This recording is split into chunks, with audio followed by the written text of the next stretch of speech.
عبد القادر اعتذاره مقبول او مرفوض؟ ركز معايا كويس جدا عشان الموضوع ده ايه، عامل بلبله شويه على السوشيال ميديا. شوف مبدئيا لازم قبل ما نتكلم في الموضوع تبقى فاهم ان في اختلاف وفرق لفظي كبير بين اعتذار غير كافي واعتذار مرفوض او غير مقبول. وعشان اكون منصف انا ممكن اكون قد اخطات التعبير شويه وانا بكتب البوست اللي نزلته على الفيسبوك لما كتبت اعتذار مرفوض او غير مقبول، مش فاكر كتبت قلت ايه، مع حاجه من الاثنين يعني. كان المفروض الكلمه الصح اللي اكتبها اعتذار غير كافي. طب ليه بقول لك الكلام ده دلوقتي؟ لان فعليا بامانه مش من الذوق ان اي حد يغلط ويجي يعتذر لك وتقول له اعتذارك مرفوض بصراحه يعني. لكن غير كافي كلنا زعلنا. هل كل الزعل اللي زعلته في حياتك كنت بتتراضى نفس المراضيه اللي بتتراضاها او نفس المصالحه او نفس الاسف؟ استحاله. في زعل عن زعل بيفرق كبير. طيب ليه الناس المره دي يعني بعض الناس وانا من ضمنهم، وعشان اكون معاك صريح برضو احنا اقليه.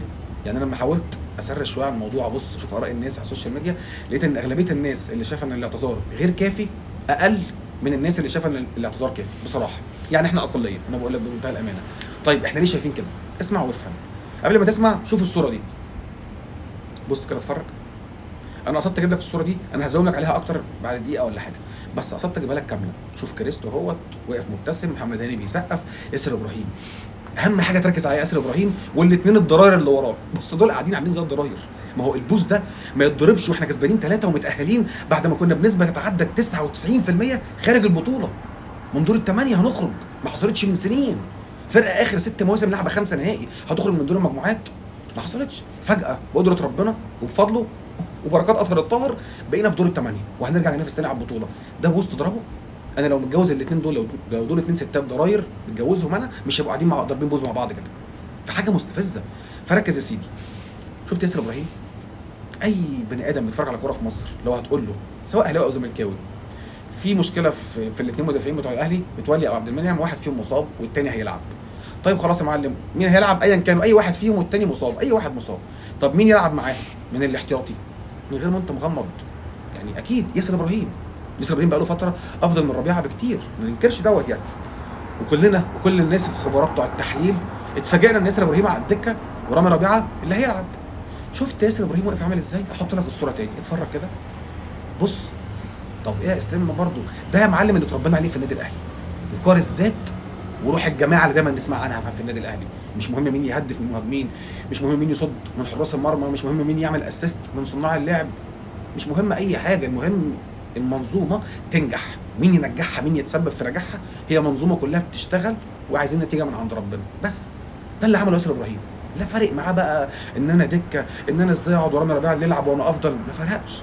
لكن الاثنين قاعدين ايه يا معلم؟ ايه الوش دوت؟ غير كده الاثنين لما دخلوا قبل كده في كلاش مع الجمهور طلع قفشه يا معلم، نزل ستوري ملهاش لازمه زي ما انت فاكر. وعبد القادر الستوري بتاعته وصل انه تعدى على الجمهور لفظيا. وبعدها لما كانت سيد كلمه الاداره عملت معاه نوش، طلع شال الستوري وقال لك انا ما كنتش قاصد وما كنتش شايل. فالاثنين دول بالاخص فيهم تراكمات. فاهم حاجه؟ الجمهور عنده تراكمات من الاثنين دول. طب ايه اللي مضايق الاهلي اساسا او جمهور الاهلي من الاثنين دول بالاخص؟ عشان نتكلم فنيا ركز معايا. ما تقدرش تنكر ان رمضان صبحي افيد من عبد القادر. اسمع لي انا هديله كلمتين حلوين في اخر الفيديو، ركز معايا. وشراب عبد الله السعيد امكانياته اعلى من قفشه فنيا، لكن بما يرضي الله احنا في جمهور النادي الاهلي جزم قفشه وعبد القادر عندنا برقبه 100 واحد زي عبد الله السعيد وزي رمضان صبحي، جزامهم بس. لكن انا اكلمك في امكانيات دغري. طب عايز توصل لي ايه يا اسلام؟ ان الاثنين دول اللي احنا شايفين امكانياتهم اقل من الاثنين اللي مشوا، لو في حد فتح بقه من الاعلام في السوشيال ميديا او في التلفزيون اصل قفشه مش قادر يعوض عبد الله السعيد، اصل عبد القادر مش قادر يعوض رمضان صبحي، ما بنسكت لهمش وبنطلع ندعم ونصبرتهم على الاخر. عايز مني ايه تاني؟ طيب يا معلم انت نجم، طبيعي في مره يبقى مستواك الفني قليل وطبيعي تبقى فايق. انتوا بقالكم كتير جدا بتدوروا على اداء فردي بس، بتدوروا على نفسكم الاول. من ماتش، فاكر في ماتش فيوتشر لما قفشه دخل شوط ضربه الجزاء وهو ملوش علاقه بضربات الجزاء، والمفروض علي معلول اللي يدخل. دايما بتدوروا على انجاز فردي ليكم انتوا الاثنين. فده شيء يضايقني لما كمان انا بصعد وبتاهل بعد ما كنت خارج وانتوا قاعدين ضاربين بوز، والمدرب يجي يكلم عبد القادر يعمل له كده ويشوح له، شيء طبيعي ده يزعلني. طيب عشان نقفل بقى ونقصر الفيديو، الناس اللي كتبت له قالت لي طب انتوا اسلام مش شايفينه اعتذروا يعني مش قادرين الاعتذار او غير كافي، عايزينه يعمل ايه؟ وكتبت قلت على البيج ينزل يتمرن مع الناشئين ونشوف يتربى، عرف غلطه يطلع مع الفيرست تيم، صدر منه اي حاجه تانية ويتمرن مع الناشئين واتنك وما عجبوش يمشي اخر الموسم. لقيت ناس كده ايه ما شافتش ربايه اللهم احفظنا في شهر مفترج سباب ولعان بالاهالي وبالدين، استغفر الله العظيم. فسيبك من الناس دي، انا هرد على الناس المتربيه اللي مختلف معايا في الراي بالادب، شيء طبيعي نختلف مع بعض في الراي، شيء طبيعي. ايه يا معلم الراي اللي انا قلته لك دوت، انت فاكر ده راي اسلام؟ والناس اللي قالت لي هو انت يعني شايف نفسك هتدير النادي احسن من الاداره؟ الموضوع مش كده. اللي انا بقوله ده يا ابني ده اللي اتربينا عليه في النادي الاهلي، ده اللي كان بيعمله كابتن صالح سليم والكابتن طارق سليم والكابتن ثابت البطل الله يرحمهم. لما كان حد بيغلط غلطه، احنا حضرنا الجيل ده كويس. لو انت من الناس اللي لسه طالعه مواليد اواخر التسعينات او الالفينات، احنا جيل الثمانينات، حضر ثابت البطل وحضر طارق سليم وحضر صالح سليم. شفنا لما كان حد بيغلط كان بينزل يتمرن مع الناشئين، عرف غلطه ومشي كويس، تعالى يا ابن الناس اطلع مع الفيرست تيم، خلصت. ما احترمش نفسه، ما احترمش قرار الاداره او المدير الفني انه مش هينزل يتمرن مع الناشئين، بيمشي اخر الموسم. فاللي انا بقوله لك دوت مش رايي وانا شايف نفسي العبقري اللي يعرف يدير النادي احسن من الخطيب ولا الاداره، لا، ده اللي انا اتربينا عليه في النادي الاهلي.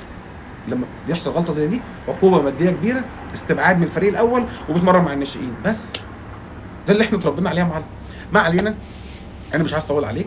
كلمتين صغيرين لعبد القادر في اخر الفيديو، لو تعرف البيج بتاعته اعمل له منشن يمكن يسمعهم. انت معلم لسه شاب صغير، دخلت في كلاشات كتيره جدا مع الجمهور ومع الاداره ومع مدير فني في سن ما ينفعش. انت لسه يا ابني زي ما بنقول كده بلغه الكوره، بتكتب تاريخك بالقلم الرصاص، لسه بدري. ومن غير يا ابني، من غير غرور، اصل احنا برضه الجمهور ما حدش يعرفنا فهنتغير عليك في ايه؟ انت من غير جمهور الاهلي لا تسوى شيء. اي لاعب في الدنيا، اي لاعب في الدنيا بدون جمهور نادي لا يسوى شيء. وانت بتلعب في نادي يا ابني، مش هقول لك بقى اي لعيب في العالم، لا، اي لعيب داخل قاره افريقيا يتمنى يقعد في النادي ده ولو 5 ايام بس، يمضي كده وما يلعبش حتى عشان يقعد مع اهله قدام ويقعد مع عياله ويقول انا زمان كنت ماضي للنادي ده. فانت في نعمه يتمناها غيرك ملايين من لعيبه الكوره داخل قاره افريقيا. فحاول تحافظ عليها وحاول تكسب جمهور النادي الاهلي، وحاول تطور من عقليتك شويه عشان الموضوع يعني يكون في مصلحتك ما يبقاش ضدك. وربنا يوفقك. لو كولر تقبل اعتذارك وشايف ان انت مش هتنزل تتمرن مع الناشئين، لا خلاص هو اعتذارك كافي. اتمنى تكون عاقل وتعقل، وربنا يكرمك في الفترات اللي جايه. ومش حابب اطالع اكتر من كده يا معلم، واشوفك في فيديو جديد. يلا سلام.